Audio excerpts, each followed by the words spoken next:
There. Today we're going to be discussing pH calculations of weak bases, the identity of salts if they're acidic, basic, or neutral, and then how to calculate the pH on aforementioned salts. Let's get to it. Okay, so quick reminder about bases. Strong base is pretty straightforward. They dissociate completely into hydroxide. Generally, the ones that you usually look at in general chemistry, so like NaOH turns into Na plus and OH minus. Calcium hydroxide has two hydroxides, so you have to keep that in mind. It turns into Ca2 plus and two hydroxides. Okay, so these turn into hydroxide and a negligible conjugate acid. We'll call it a conjugate acid. It's not really, it's just kind of a neutral metal cation that just kind of chills there, a spectator ion of sorts. There's other strong bases that are more relevant in organic chemistry, things like superoxide, hydride, amide, etc. So there's some examples down there. They do the same thing, though. They make hydroxide and a negligible conjugate acid. So, what of weak bases? Well, the classic examples of organic weak bases are amines, things that have a nitrogen that has a lone pair of electrons that's able to grab onto a hydrogen. So in this case, this kind of goes through the three different definitions of, sort of loosely speaking, of um, acids and bases. So the Lewis definition is donating a pair of electrons. Check. We can see our ammonia down there doing that. The Bronsted-Lowry definition is accepting a hydrogen. Check. And in doing so, it creates a hydroxide, which loosely is sort of like the Arrhenius definition of bases. Now, an important thing and a topic of today is going to be the conjugate of a weak acid is a weak base. The conjugate of a weak base is a weak acid because they're in an equilibrium. So a weak base accepts a hydrogen, but then the conjugate weak acid can give up that hydrogen. So they're in this dynamic equilibrium. Anyway, remember that the conjugate of a weak thing is a weak thing. It's important. All right, so weak bases, they partially hydrolyze in water to form OH minus, classic, and a weak conjugate acid. And we have yet another equilibrium constant, which is Kb, base hydrolysis constant. Kb, as with all equilibrium constants, is equal to products over reactants. And remember, we do not include water because it's a liquid.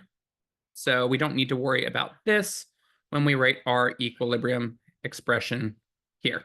Okay?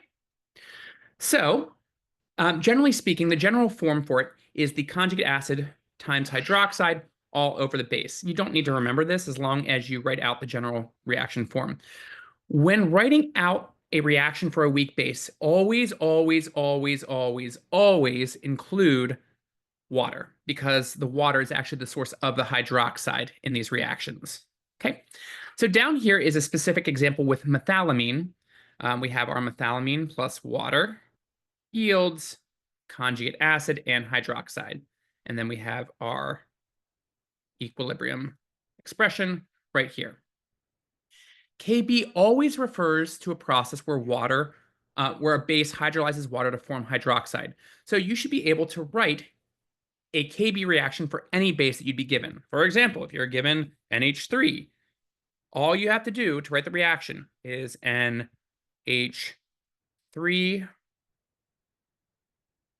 write your base. We're always going to react it with water. This is aqueous plus H2O, liquid, equilibrium arrow to form the conjugate acid, which is just NH4 plus, just the base plus an extra hydrogen. I'm not going to write aqueous here just because my trackpad's a little bit. And OH minus. Okay, so again, you should be able to write this reaction for any weak base that you could be given. There's a whole bunch of KBs. Everything has its own unique KB, and KB is different at temperature. At any different temperature, you'll usually be looking at things at 25 degrees Celsius. Okay, so a reflection on strong versus weak versus negligible. Strong acids dissociate completely, the Taylor Swift rule. They break apart, and once they break apart, they are never, ever, ever getting back together. Like ever. Okay? So this is a one-way street, full-headed arrow. So if these things break apart and never get back together, is there any way that Cl minus and H plus can combine together to form HCl again? As it already says there, no, there's not. If it can't pick up a free H plus just floating around in aqueous solution, which more accurately be a hydronium anyway, do you think there's any way that's going to be able to hydrolyze water and break a bond in water to make OH minus and HCl? The answer, again, is no. So hence, what we say is the conjugate of a strong acid is a negligible base. Now, on the other hand, the conjugate of a weak acid is a weak base. Great rule of thumb. The conjugate of a strong thing is negligible. The conjugate of a weak thing is a weak thing. And if you remember that, that actually does a world of good for acid-base chemistry stuff. Okay, so let's take a look at HF. HF is a weak acid. It turns into H plus and F minus, but this is a two-way street. F minus can react with an H plus to reform HF. F minus can also hydrolyze water to form OH minus and HF because it is a weak base, and that's what weak bases can do in aqueous solution. There's lots of important bases out there. Notably in biology, you look at base pairing between adenine and thymine and guanine and cytosine to help with the genetic code. Cool. Okay, so let's get quantitative. What is the pH of a 500 milliliter solution of 2 molar ammonia? There's the Kb, which is 1.8 times 10 to the negative fifth at 25 degrees Celsius. Okay, for any weak thing, when in doubt, ice it out. Woo! ICE tables to the rescue again. Always start by writing your reaction. Do it. It's just NH3 plus water. Yields NH4 plus and OH minus. Then we're going to write out ICE, classic. It's 2 molar. It doesn't matter that's 500 milliliters or if it was 5 liters or 5 gallons or 5 billion gallons. It doesn't matter. It's just 2 molar.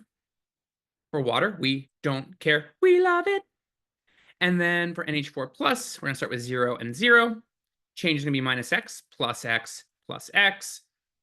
2 minus x is 2 minus x. 0 plus x is x. And 0 plus x is x. Okay.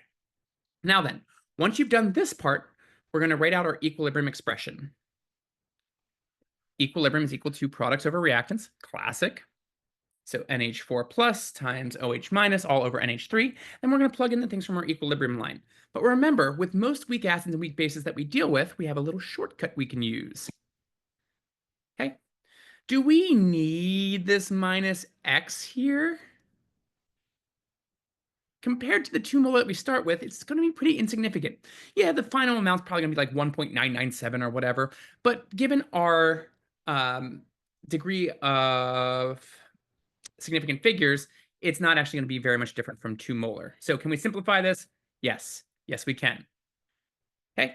We can assume that any change is negligible compared to the 2 molar that we started with. And this is a viable assumption with any equilibrium constant that's on order of 10 to the negative fifth or less. Okay. So what we're going to do is just basically take that and cross it out.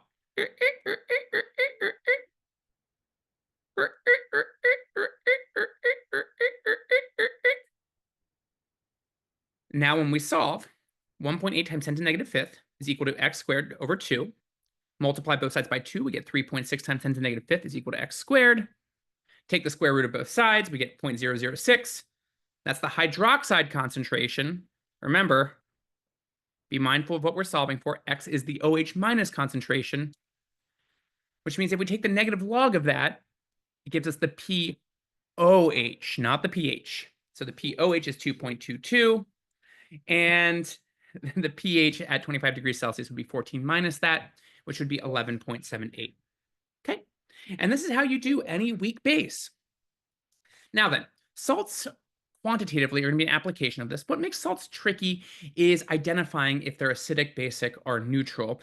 And as long as we remember our rules about the conjugate of a strong thing being negligible and the conjugate of a weak thing being a weak thing, this actually becomes a lot more straightforward.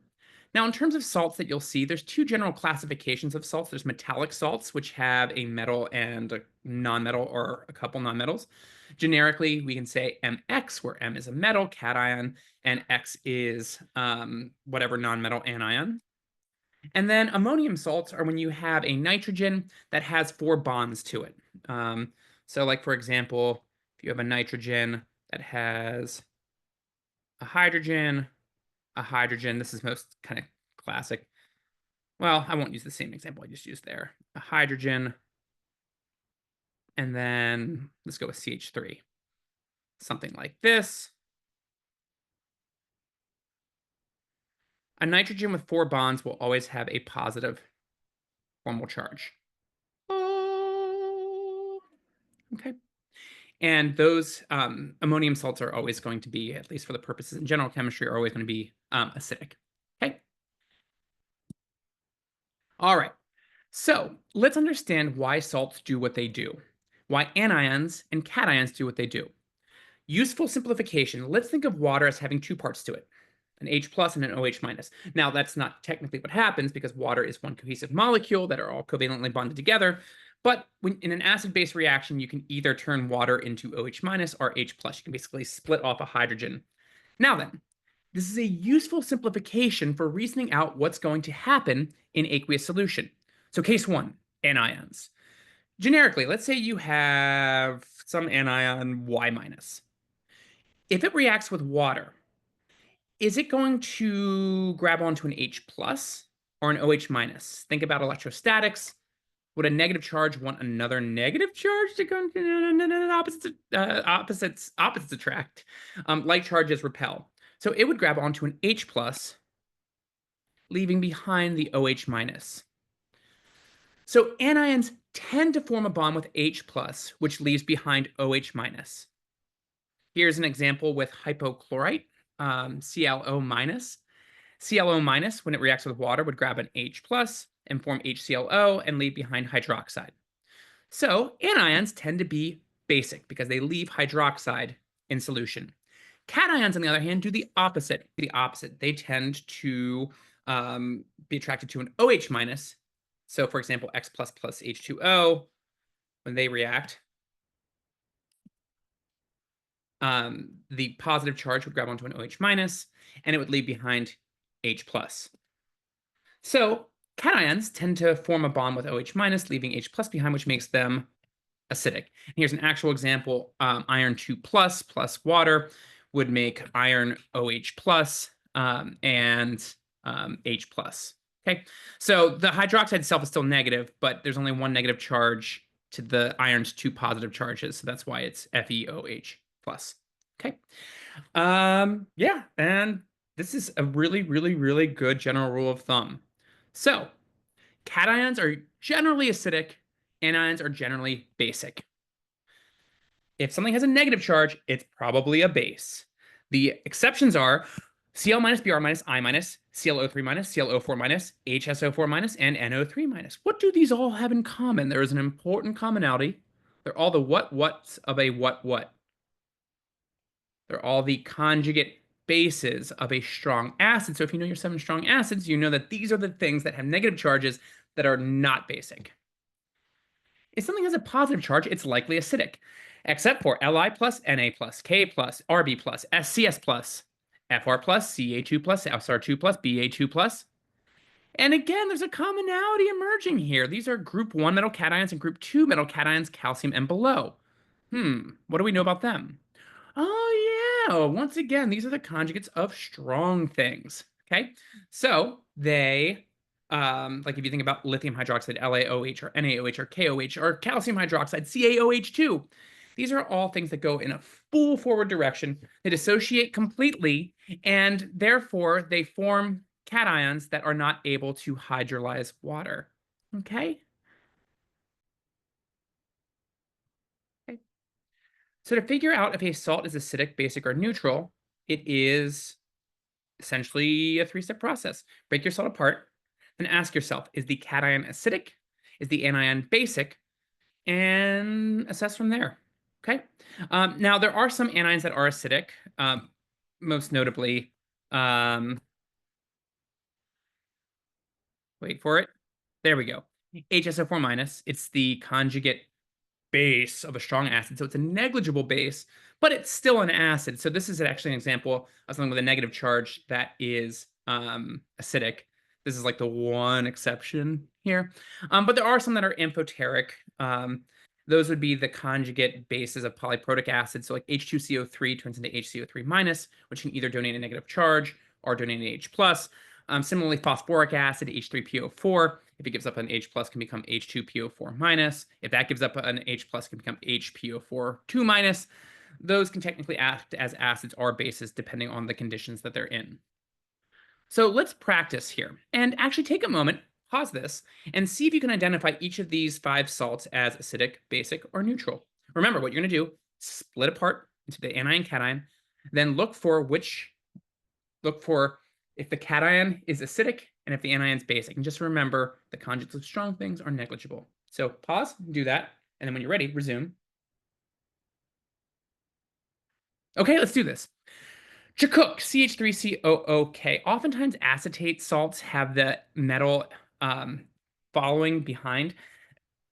It's just a convention with things like acetate. Like you'll see CH3COONA, sodium acetate, a lot.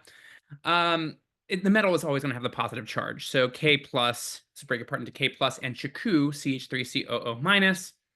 Now, K plus, is that acidic, basic, or neutral? Well, KOH is a strong base, which means K plus is neutral. CH3COO minus is a negative charge, but it's not Cl minus, Br minus, I minus, ClO3 minus, ClO4 minus, HSO4 minus, or NO3 minus. So if it has a negative charge and it's not the conjugate of a strong acid, then it's going to be a weak base. So this is a basic salt. FeBr3 will turn into Fe3 plus and Br minus. Fe3 plus, not related to a strong base, so it's going to be acidic. Any transition metal salt is going to be acidic. Br minus is the what of a what, therefore making it what? It's the conjugate base of a strong acid, therefore making it neutral. So this would be an acidic salt. NH4Cl, this is an ammonium salt. We break apart into NH4 plus and Cl minus. NH4 plus has a positive charge. This is acidic. Cl minus is the what of a what, therefore making it what? That's right, it's neutral. This is going to be an acidic salt. NaClO3, that is sodium chlorate. We'll break apart into Na plus and ClO3 minus. Na plus, well, that's related to NaOH. That's a strong base. This is going to be a neutral cation. ClO3 minus, that's the conjugate base of HClO3, which is a strong acid. This is neutral. Hey, this is just a neutral salt. And then CaNO2, this is calcium nitrite. Break apart into Ca2 plus and 2 NO2 minuses. Calcium is neutral. And then nitrite, though it looks like NO3 minus, it's not NO3 minus, it's NO2 minus. So this is a negative charge, not the conjugate of a strong acid. Therefore, it is basic. Okay, and that's how you assess these things. So let's get quantitative. What is the pH of a 1.5 molar solution of NH4Cl at 25 degrees Celsius? And the Kb of NH3 is 1.8 times 10 to the negative fifth. Okay. Always think about what a salt would break apart into. This would break apart into NH4 plus and Cl minus. Cl minus is neutral. And then NH4 plus, well, that's the conjugate of a weak base, which makes it a weak acid. Okay. The Cl minus, that didn't go where it was supposed to, is neutral. We can just ignore this. And you're never going to have to find the pH of a solution where you have two unrelated, an unrelated weak acid and an unrelated weak base. Conjugate weak acid, weak base, you can form a buffer solution. Those are actually easier to do than this. We'll talk about that later. Okay, one of the things I like to do when doing an acid-base problem is I like to ask myself, is what I'm given, in this case NH4Cl, the same thing that I have an equilibrium constant for? Here we've got an equilibrium constant for NH3. Is NH4Cl the same thing as NH3? The answer is no. How are they different? Well, they're just off by one hydrogen. That means it's a conjugate. So we need to keep that in mind when we do our problem. So NH4 plus, since the conjugate of a weak base is a weak acid, it's going to do acid dissociation to form H plus and NH3. Then we'll do ICE, classic, 1.5 molar, 0 and 0, minus x plus x, 1.5 minus x, 0 plus x is x, and 0 plus x is x. Now, remember, this is an acid dissociation, so it needs to use a Ka, not a Kb, but we're given a Kb. As long as you remember the relationship, Ka times Kb equals Kw, you can always solve for whatever you need. So I'm going to do Ka times 1.8 times 10 to the negative fifth is equal to 1.0 times 10 to the negative 14th. That's Kw at 25 degrees Celsius. Divide both sides by Kb, and we'll get that Ka is equal to 5.56 times 10 to the negative 10th. Now we're going to write out our equilibrium expression. Ka is equal to products over reactants, classic, H plus times NH3 all over NH4 plus. Plug in our values. Remember, we can do a little shortcut here. We can X out the minus X for the NH4 plus. So we get 5.56 times 10 to the negative 10th is equal to X squared over 1.5. Multiply both sides by 1.5. We get 8.34 times 10 to the negative 10th is equal to X squared. Take the square root. Get 2.89 times 10 to the negative 6th is equal to X. And then remember, that's the H plus concentration. So if we take the negative log of that, we're getting the pH, and we're done. Okay, let's just take some practice and do some more salts. Okay, the great hall of salts, as I like to call it. How is the following salt best described? Acidic, basic, or neutral? Pause. Think about it. This breaks apart into Cu and Na+. Na+ is negligible cation. This is a basic salt. NaN3. This one's a common one that can throw things off. So pause. Okay, it will break apart into Na+ and N3-. That's called an azide. And it has a negative charge. It's not the conjugate of a strong acid. This must be basic. Okay, LiBr. Break apart into Br- and Li+. They're both negligible. And then, ooh, here's a fun one. CH3,3NHCl. What's going on here? Take a moment, think about it. This would break apart into CH3. This is trimethylamine is what it's called. Well, this is the ammonium salt of it. So it will have a positive charge. Cl-, negligible. This one that's positive charge, though, is going to be an acidic cation. Okay, all ammonium salts are acidic. Here is a summary of the quantitative acid-base quest so far. Strong acids and strong bases dissociate completely. So break them apart, take the negative log of whatever you have, that gives you the pH or pOH. For strong bases, it's always good to write out a reaction because like KOH makes 1 OH-, but CaOH2, you get 2 hydroxides, so just be mindful of that. For weak acids and weak bases, when in doubt, ice it out. They dissociate and hydrolyze partially in water, so you need an ICE table. And then for salts, you want to figure out if it's an acid or base, and then do the ICE table. Okay? All right, what is the pH of a 4-molar acetic acid solution at 25 degrees Celsius? And then we're given the Ka of CH3COOH. And that is acetic acid. You would not need to really know the structure of it. Okay, we're going to do 3 different examples here. The first one is the most straightforward. We're given acetic acid. We're given a Ka for it. Let's do this. First, write out the reaction. And actually, if you're interested, go ahead and you can try to solve this on your own first. Actually do that. Pause. Okay. Here's some answers for you. Let's find out. CH3COOH will dissociate partially into H plus and CH3COO-. ICE, starting with 4 molar, 0 and 0. Minus X plus X and plus X. 4 minus X, 0 plus X is X, 0 plus X is X. Ka is going to be equal to products over reactants. So I'm going to plug in my equilibrium constant, 1.8 times 10 to the negative fifth. X times X is X squared. And remember, we can X out our X for because it's insignificant compared to the 4. Multiply both sides by 4, we get 7.2 times 10 to the negative fifth is equal to X squared. Take the square root of both sides, we get 0.0085. That's our H plus concentration. So if we take the negative log of that, we get pH, which is 2.07. Okay. Now then, let's do the pH of a 4-molar solution of chacuna at 25 degrees Celsius. So notice here, CH3COONA, and we're given the Ka of CH3COOH. Ooh, a twist here.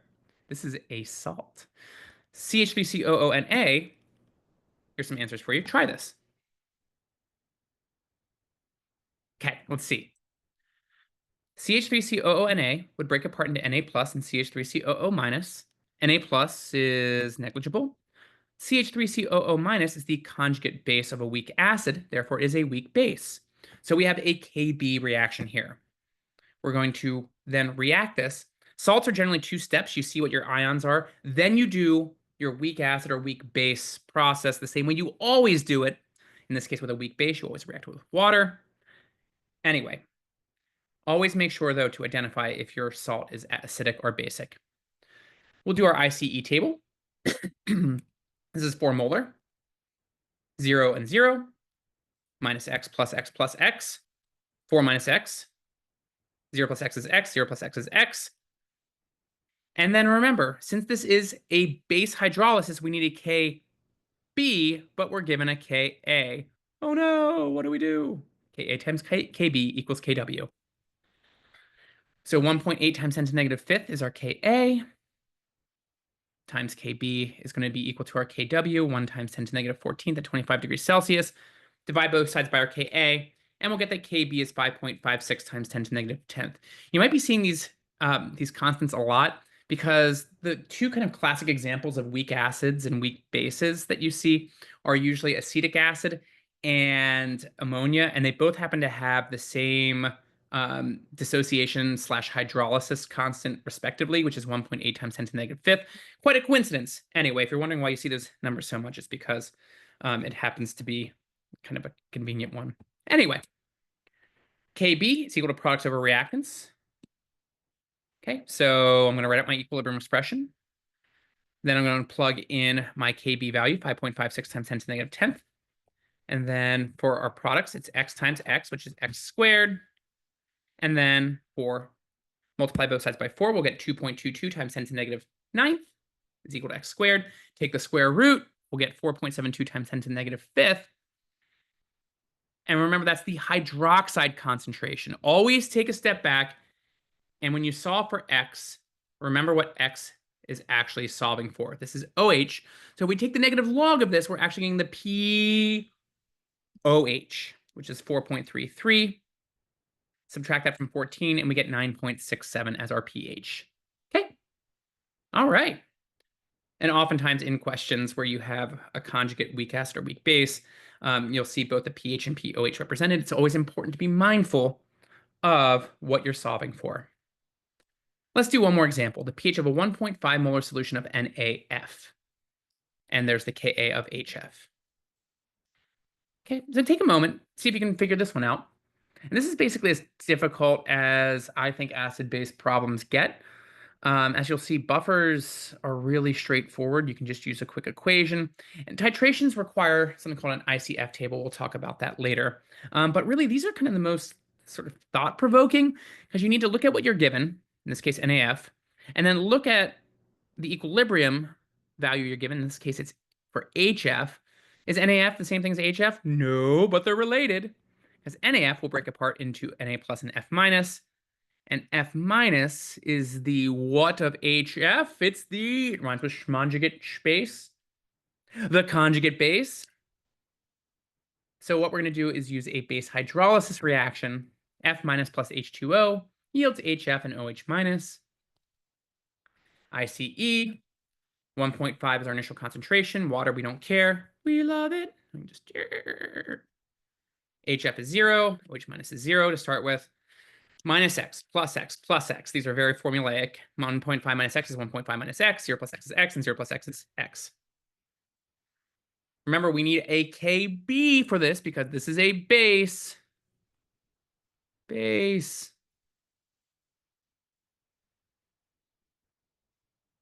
This is a base.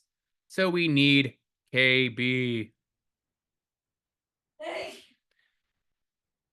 We'll do what we've been doing. Ka times Kb is equal to Kw. Solve for Kb, it's 1.52 times 10 to the negative 11th.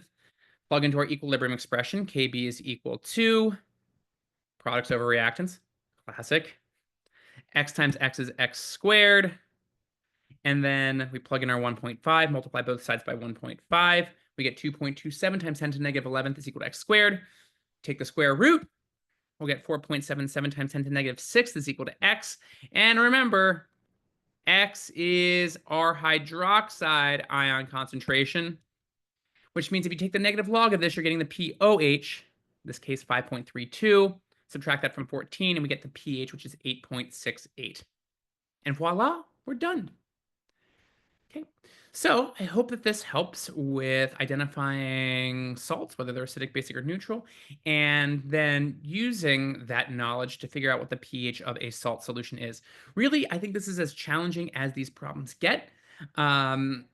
Because you need to do the recognition, you need to solve for Ka or Kb respectively, and then once you have that, you can do your ICE table. So in terms of the quantitative problem-solving process, it's the same exact thing as you do for any weak acid or weak base.